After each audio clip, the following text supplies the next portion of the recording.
السلام علیکم کلاس. جی بیٹے کیا حال چال ہیں آپ سب کے؟ یہ بیٹا ہم پڑھ رہے تھے میتھڈ سالونگ بایولوجیکل پرابلمس. ٹھیک ہے،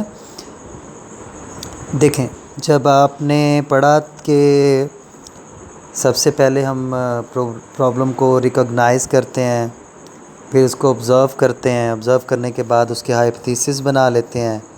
ٹھیک ہے،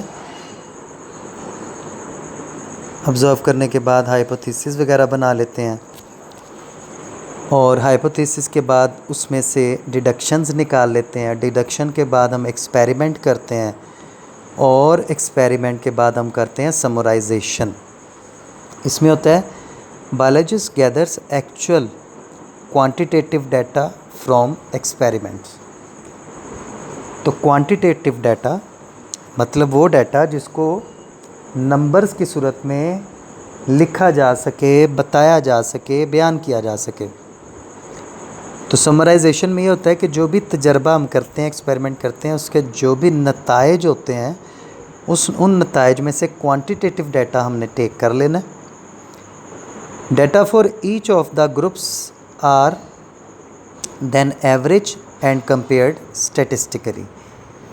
پھر یہ جتنے بھی تجربات کیے ہوتے ہیں ان تجربات سے جتنا بھی ڈیٹا اکٹھا ہوتا ہے اس کی ایوریجز نکالی جاتی ہیں اور اس کو شماریات کے عمل میں سے گزارا جاتا ہے. ٹھیک ہے، اسٹیٹسٹیکلی اور mathematically to draw the conclusion, اور اس سے ایک نتیجہ نکالا جاتا ہے. ٹھیک ہے جی. اور بایولوجیکلی یہ اسٹیٹسٹیکل یعنی پورا ایک میتھمیٹیکل اور اسٹیٹسٹیکل مطلب شماریاتی عمل میں سے اس سارے ڈیٹے کو گزار کے ایک نتیجہ نکالا جاتا ہے کہ اس تجربے سے کیا نتائج اخذ کیے گئے ہیں. اس کو کہتے ہیں سمرائزیشن دا ریزلٹس. اس ٹاپک میں یہاں پہ لکھا ہے وٹ از ایکسپیریمنٹ. یہ بیٹا ہم جب پورا چیپٹر ہو جائے گا تو اس میں سے شارٹس کویسچن نکالیں گے تو اس میں آپ کو اس کو کرواؤں گا. ٹھیک ہے، تو آخری یہ ہوتا ہے جی جب سمرائز ہو جاتا ہے ریزلٹس، کنکلوژنز بن جاتے ہیں، تو پھر رپورٹ کی جاتی ہے ریزلٹس کی. اس کا مطلب یہ ہوتا ہے کہ آپ اپنے نتائج کو پبلش کر دو، اخبارات میں، رسالوں میں، جرنل بنا دو، اس کی کوئی بکس بنا دو. کیوں کیا جاتا ہے؟ کیونکہ بیٹا اس سے آپ کی ریسرچ سے دوسرے لوگوں کو نہ صرف فائدہ پہنچے بلکہ وہ اس ریسرچ کو پڑھ کے اس سے مزید آگے ریسرچ کرنے کے لیے راستے بنائیں.